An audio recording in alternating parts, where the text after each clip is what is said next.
ကဲအားလုံးပဲမင်္ဂလာပါဗျ JDS Channel မှာပြန်လည်ကြိုဆိုလိုက်ပါတယ်။ One Championship ကတော့လာမယ့်ဇန်နဝါရီလမှာ1170ပြိုင်ပွဲကိုဘန်ကောက်မြို့က Impact Arena ကွင်းကြီးထဲမှာကျင်းပသွားဖို့ရှိပါတယ်။1170ပြိုင်ပွဲကြီးမှာဆိုရင်တော့ရုပ်ရှင်ရိုက်ကူးမဲ့အစီအစဉ်တွေလည်းပါဝင်တာကြောင့်ခန်းခန်းနားနားကျင်းပသွားဖို့ရှိပါတယ်။ဒီပွဲမှာဆိုရင်တော့မြန်မာဖိုက်တာဆိုလင်းဦးကိုလည်းပွဲထုတ်ထားပါတယ်။ဆိုလင်းဦးကတရင်တွေထွက်ထားတဲ့အတိုင်းပဲဝိုင်းရင်ဖိုက်တာကြီးဆက်ဆန်နဲ့ထိုးတက်သွားရမှာပါ။ဆိုလင်းဦးနဲ့ဆက်ဆန်တို့ရဲ့တွဲဆိုင်အပြင်နောက်ထပ်မြန်မာဖိုက်တာတွေရဲ့တွဲဆိုင်တွေလည်းပါဝင်လာဖို့ရှိနေပါတယ်။1170မှာနောက်ထပ်ပါဝင်လာနိုင်တဲ့မြန်မာဖိုက်တာကတော့ Veronica ပဲဖြစ်ပါတယ်။ Veronica ဟာ Thai Fight မှာပုံစံကောင်းတွေပြသနိုင်ခဲ့တာကြောင့်အစောပိုင်းမှာကလေးက Mr. Chatri ကစာချုပ်ခေါ်ယူခြင်းနေခဲ့တာဖြစ်ပါတယ်။ဒါပေမဲ့လည်း Thai Fight နဲ့စာချုပ်တက်တန်းကကျန်ရှိနေသေးလို့One Championship ကိုရောက်ဖို့ကြံကြာနေခဲ့ရပါတယ်။လာမယ့်ဇန်နဝါရီလမှာတော့ Veronica ဟာ One Championship ကိုရောက်လာဖို့အတွက်တီချာတလောက်ရှိနေပြီဖြစ်ပါတယ်။ Veronica ဟာ One Friday Fight ပွဲတွေမှာထိုးရမယ့်စာချုပ်မဟုတ်ပဲ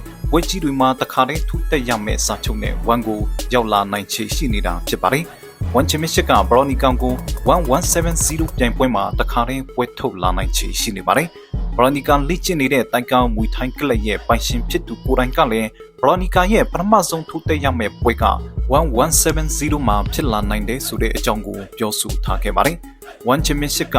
1170ပြိုင်ပွဲကိုအစီကားဆုံးဖြစ်အောင်ကျင်းပချင်နေတာပါ။နောက်ပြီး One Championship ကထိုင်းရောက်မြန်မာပြည်သက်တွေရဲ့အင်အားကိုလည်းကောင်းကောင်းကြီးတည်ထားပါတယ်။ 1170မှာဆိုရင်ကောင်းပွဲနှစ်ပွဲကိုကြီးညာအပြီးမှာတင်စူလီဦးတို့ရဲ့တွဲဆိုင်ကိုပါကြီးညာလိုက်တာကြည့်ရင် One Championship ကမြန်မာပြည်သက်တွေကိုအလေးထားလာတဲ့ဆိုတော့ကိုတွေ့နိုင်ပါတယ်။ Veronica ရဲ့တွဲဆိုင်ကိုပါထပ်ပေါင်းထည့်လိုက်မယ်ဆိုရင်တော့1170မှာမြန်မာပြည်သက်တွေရဲ့အားပေးမှုကပိုများလာနိုင်တာကျင်းသေးပါတယ်။လက်ရှိမှာ Veronica ကတိုင်ကောင်မွေထိုင်းကလပ်မှာအကောင်းဆုံးပြင်ဆင်နေတာကိုတွေ့နေရပါတယ်။ဒီမှာအနေနဲ့ One Championship ကိုရောက်လာတဲ့အခါမှာရောဘလောက်ထိမြန်မာပြည်သက်တွေကိုလှုပ်ပြသွားနိုင်အောင်လဲဆိုတာကတော့စိတ်ဝင်စားနဲ့စောင့်ကြည့်သွားဖို့လိုအပ်နေပါတယ်။နောက်ပြီးအနှိမ်ကတော့စာချုပ်ရအပြီးမှာတင်ဖိလစ်လိုကိုဇူလီဦးတို့ကိုနှစ်ပွဲဆက်အနိုင်ယူပြထားခဲ့ပါတယ်။ဒီနိုင်ပွဲတွေကြောင့်နောက်ပြီးအနှိမ်ဟာခပလူခွင့်နဲ့လည်းအနီးဆက်ဆုံးအနီးထားကိုရောက်လာခဲ့ပြီဖြစ်ပြီးတော့စူပါလက်နဲ့လည်းမကြည်ပွဲနှွဲခွင့်ရလာဖို့ရှိနေပါတယ်။နောက်ပြီးအနှိမ်ကဝန်ကိုစရောက်ချင်းမှာပဲစူပါလက်နဲ့ရင်ဆိုင်ခဲ့ရပြီးတော့ရှုံးနေခဲ့ရပါတယ်။အဲ့ဒီပွဲကနောက်ပြီးအနှိမ်အတွက် One Championship မှာတပွဲထဲတော့ရှုံးပွဲလင်းဖြစ်ပါတယ်။နောက်ပြီးအနှိမ်ကအဲ့ဒီပွဲနောက်ပိုင်းမှာကလေးကအများကြီးတူတက်လာခဲ့ပြီးတော့အရက်အမောင်းအားသာချက်ကိုလည်းအကောင်းဆုံးအသုံးချလာနိုင်ခဲ့ပါတယ်။လက်ရှိအနေအထားအရတော့နောက်ပြီးအနေနဲ့ချက်ချင်းခပ်ပတ်လူခွင့်ရအောင်မှာမဟုတ်ပါဘူး။ဘာလို့လဲဆိုတော့ One Championship ကဘန်တန်ဝိမွေထိုင်းခပ်ပတ်လူပွဲတွဲဆိုင်အနေနဲ့စူပါလက်နဲ့နီကိုကာရီရိုတို့ကိုပွဲတည်ပေးထားပြီးသားဖြစ်နေတာကြောင့်ဖြစ်ပါတယ်။ဒီတွဲဆိုင်က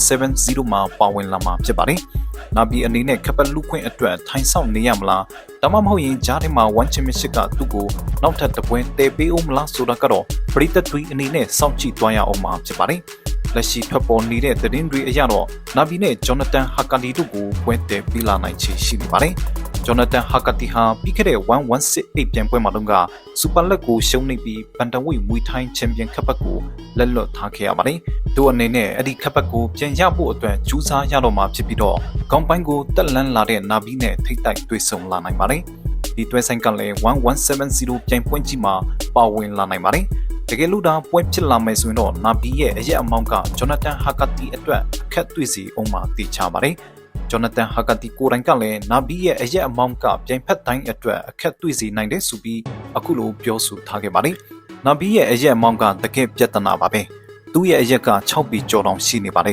။ဘဏ္ဍဝိတ်တန်းအတွက်တော်တော်လေးကိုမြင့်တဲ့အရက်လို့ပြောလို့ရပါတယ်။သူကအခုဒီဝိတ်တန်းမှာလည်းအကောင်းဆုံးလုပ်ပြနေပါတယ်။ဒါပေမဲ့တနေ့ကျရင်ကျွန်တော်သူ့ကိုကြော်ဖြတ်ပြမှာပါဆိုပြီးဂျော်နသန်ဟာကာတီကပြောဆိုသွားခဲ့ပါတယ်။တကယ်လို့ဂျော်နသန်ဟာကာတီနဲ့နာဘီတို့ရဲ့ပွဲကဖြစ်လာမယ်ဆိုရင်တော့ခပ်ပတ်လူခွင့်အတွက်အဆုံးအဖြတ်ပွဲမျိုးလင်းဖြစ်လာနိုင်ပါတယ်။ One Championship ဟာပြီးခဲ့တဲ့ August လထဲမှာဆိုရင်တော့မြန်မာဖိုက်တာ9ဦးကိုတပွဲထဲမှာပွဲထုတ်ခဲ့ပူပါတယ်။အဲ့ဒီပွဲမှာဆိုရင်ဒွေလင်းထက်ရဲ့ပွဲလင်းပါဝင်ခဲ့ပါတယ်။ဒွေလင်းထက်က One Championship မှာပထမဆုံးပွဲအနေနဲ့ Thai Fighter ဂိုင်းချင်းနဲ့ထိုးတက်ခဲ့ရတာပါ။အဲ့ဒီပွဲမှာတော့တော်တော်လေးကိုအကျိတ်နဲ့ရှိခဲ့တဲ့ပွဲတစ်ပွဲဖြစ်ခဲ့ပါတယ်။ဒွေလင်းထက်ရဲ့ကစားပုံကကောင်းတယ်ဆိုပေမဲ့လည်းပြိုင်ဖက်ကမာဂုံမြင့်တယ်လို့ချီကန်ချက်တွေနဲ့တုံ့ပြန်ပြသွားနိုင်ခဲ့ပါတယ်။နောက်ဆုံးမှာတော့ဒွေလင်းထက်ပဲအမတ်နဲ့အနိုင်ရရှိသွားခဲ့ပါတယ်။ One Championship ကလည်းဒွေလင်းထက်ကိုဖိုက်တာကောင်းတဦးအနေနဲ့တတ်မှတ်ထားတဲ့ပုံစံမျိုးတွေ့နေရပါတယ်။ 1 championship ကပုံစံကောင်းပြသနေတဲ့ fighter တွေဆိုရင်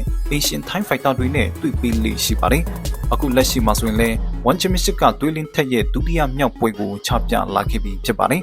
သွေးလင်းထက်အနေနဲ့လာမယ့်နိုဝင်ဘာလ1ရက်နေ့မှာကျင်းပမယ်1 Friday Fights 84ပြိုင်ပွဲမှာဆိုရင် Thai fighter Brazil နဲ့ထိုးတက်သွားရမှာဖြစ်ပါတယ်သူကအသက်19နှစ်တာရှိသေးတဲ့ Thai လူငယ် fighter လေးတူပဲဖြစ်ပါတယ်။ Brazil ကအသက်တာငယ်တဲ့ဆိုပေမဲ့ One Championship မှာတော့3ပွဲအထိထိုးတက်ထားခဲ့ပြီးဖြစ်ပါတယ်။အဲဒီ3ပွဲမှာဆိုရင်တော့2ပွဲနိုင်1ပွဲရှုံးရလက်ကိုပိုင်ဆိုင်ထားခဲ့တာလည်းဖြစ်ပါတယ်။နောက်ဆုံးတစ်ပွဲက split decision နဲ့ကတ်နိုင်ခဲ့တာပါ။ Brazil ထိုးတက်ထားခဲ့တဲ့3ပွဲစလုံးကပွဲမပြတ်ထားပဲအမတ်အဆုံးအဖြစ်ထိရောက်ရှိထားခဲ့ပါတယ်။ဒီတစ်ခါတွေးလင်းထက်နဲ့တွေးကြတဲ့အချိန်မှာရောအမတ်အဆုံးအဖြစ်ထိရောက်အောင်မလားဆိုတာကအဆောင်ကြည့်သွားရမှာပါ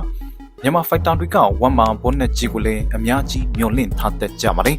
ဝမ်ကပေးတဲ့ဘွန်နက်ကြီးကလည်းသူတို့ရဲ့ဘဝကိုပြောင်းလဲစေနိုင်တဲ့အဓိကသက်ရောက်မှုရှိနေပါတယ်ဒါကြောင့်တွေးလင်းထက်အနေနဲ့ဒီပွဲမှာအလဲထိုးဖို့အတွက်ပြင်ဆင်လာနိုင်ဖို့များနေပါတယ်Max Holloway ဆိုတာက UFC Featherweight တန်းရဲ့ချန်ပီယံဟောင်းတူဖြစ်တယ်လို့ BMF ချန်ပီယံကပ်ပိုင်ရှင်လည်းဖြစ်ခဲ့ပါတယ်သူကဖိုက်တာဘွားတစ်လျှောက်လုံးမှာတခါမှအလဲထိုးမခင်ရဖူးတဲ့မတန်ခေါင်းကိုလည်းပိုင်ဆိုင်ခဲ့သူဖြစ်ပါတယ်။ဒီမတန်ကတော့လက်ရှိမှာအီလီယာတူပူရီယာကြောင့်ကျိုးပြတ်သွားခဲ့ရပြီးဖြစ်ပါတယ်။မကြတိခင်ကပဲကျင်းပပြုလုပ်သွားခဲ့တဲ့ UFC 308မှာ Max Holloway နဲ့အီလီယာတူပူရီယာတို့ထိုးတက်ခဲ့ကြပါတယ်။ဒီပွဲရဲ့ stand fight အပြိုင်မှုကလည်းတော်တော်လေးကိုကြည်ကောင်းခဲ့ပါတယ်။အစောပိုင်းအခြေအနေမှာ Max Holloway ဟာသူ့ရဲ့ပုံစံအတိုင်းပဲဆာလောင်မှုအပြည့်နဲ့ထိုးတက်ပြတ်သွားခဲ့ပြီးတော့ဝိတ်ကအကျိတ်အနေရှိခဲ့တယ်လို့ထိချက်ပိုင်းမှာလည်းတိတ်မကွာလာပါဘူး။ဒါပေမဲ့တတိယအချီရောက်တဲ့အချိန်မှာတော့ Max Holloway ကတိုက်စစ်ပူပြီးဖွင့်လာပြီးတော့ get တီချာမကာထားတဲ့အချိန်ဒီမှာပဲအလဲထိုးခံလိုက်ရတာဖြစ်ပါတယ်။ Featherweight တန်းအနေထားနဲ့ဆိုရင်အီလီယာတူပူရီယာရဲ့ပါဝါကတော်တော်လေးကိုကြီးတယ်လို့ပြောလို့ရပြီးတော့တခါမှအလဲထိုးမခံရသေးတဲ့ Max Holloway ကိုတော့အမောက်သိပ်ပြန့်သွားခဲ့တာဖြစ်ပါတယ်။ဒီနိုင်ပွဲကြောင့်အီလီယာတူပူရီယာက performance of the night ဘွန်နဲ့ဂျီကိုပါရရှိသွားခဲ့ပါတယ်။ UFC က UFC 308ပြိုင်ပွဲရဲ့ဒုတိယကောင်ပွဲမှာ Robert Whittaker နဲ့ Kansas Chimet တို့ရဲ့တွဲဆိုင်ကိုပြန်တည်ပြီးလာခဲ့ပါတယ်။သူတို့နှစ်ဦးဟာပြီးခဲ့တဲ့ဇွန်လတုန်းကပွဲတည်ပြီးခဲ့တဲ့ဆိုပေမဲ့လည်းပွဲကပြတ်သွားခဲ့ရပါတယ်။ဒီတစ်ခါမှာတော့စီစဉ်ထားတဲ့အတိုင်းပဲကျင်းပနိုင်ခဲ့ပါတယ်။ပွဲကခပ်ပလူပွဲမဟုတ်ဘူးဆိုပေမဲ့လည်းခပ်ပလူခွင့်အဆုံးအဖြတ်လို့ပြောလို့ရတဲ့အပြင်ဒုတိယကောင်ပွဲလည်းဖြစ်လို့ငါးချီအနေနဲ့ထိုးတက်ခဲ့ရတာပါ။ဒါပေမဲ့လည်းတချီတောင်မကြော်လိုက်ပဲခမ်ဆတ်အနေနဲ့အနိုင်ရရှိသွားခဲ့ပါတယ်။ခမ်ဆတ်အနေနဲ့တစ်ချက်မှတော့အထိုးမခံလိုက်ရပဲဆဆချင်းမှတင်တစ်ချက်ဖိတ်ပြီးတော့ထိတ်တောင်ချလိုက်ပါတယ်။ ground ကိုရောက်တဲ့အခါမှာတော့ခမ်ဆတ်ကစိတ်တိုင်းကျချဲလဲတွားနိုင်ခဲ့ပြီးတော့ထူထောင်ရင်းနဲ့ချုပ်ကွက်ပုံဖော်သွားခဲ့ပါတယ်။ဒီလိုနဲ့ Real Nugget ချုပ်ရရှိသွားခဲ့ပြီးတော့ Robert Whittaker ကလည်းကြာတောက်မခံနိုင်တော့ပဲအရှုံးပေးလိုက်ရပါတယ်။ဒီနိုင်ပွဲကြောင့် Kansas အနေနဲ့ခပ်လူခွင့်ရလာဖို့ရှိနေပြီဖြစ်ပါတယ်။ဒါပေမဲ့လည်း UFC က Middleweight တန်းမှာ Dricus Du Plessis နဲ့ Sean Strickland တို့ကိုခပ်လူခိုင်ဖို့စီစဉ်နေတယ်လို့သိထားရပါတယ်။ဒါကြောင့် Kansas အနေနဲ့ခပ်လူခွင့်အတွက်ထိုင်ဆောင်ရနေရမယ်အနေအထားမျိုးရှိနေပါတယ်။ဟုတ်ကဲ့ပါဒီကနေ့ရဲ့တင်ဆက်မှုလေးကတော့ဒီလောက်ပါပဲ။အဆုံးထိကြည့်ရှုကြပေးနေကြတဲ့ပရိသတ်တဦးတယောက်ချင်းစီတိုင်းကိုအထူးပင်ကျေးဇူးတင်ပါတယ်။ကျွန်တော်တို့ရဲ့ channel လေးကိုလည်း like and subscribe မလုပ်ရသေးတဲ့ပရိသတ်တွေရှိအောင်မယ်ဆိုရင်လည်း like and subscribe လေးနဲ့ပြုလုပ်သွားခဲ့ပြီးဖို့အားလုံးကိုတောင်းဆိုချင်ပါတယ်။ကျွန်တော်ကတော့အစီအစဉ်တင်ဆက်သူဂျိုးဆက်ပင်ဖြစ်ပါတယ်။အားလုံးပဲတာယာပျော်ရွှင်တဲ့နေ့လေးတစ်နေ့ကိုပိုင်ဆိုင်နိုင်ကြပါစေ။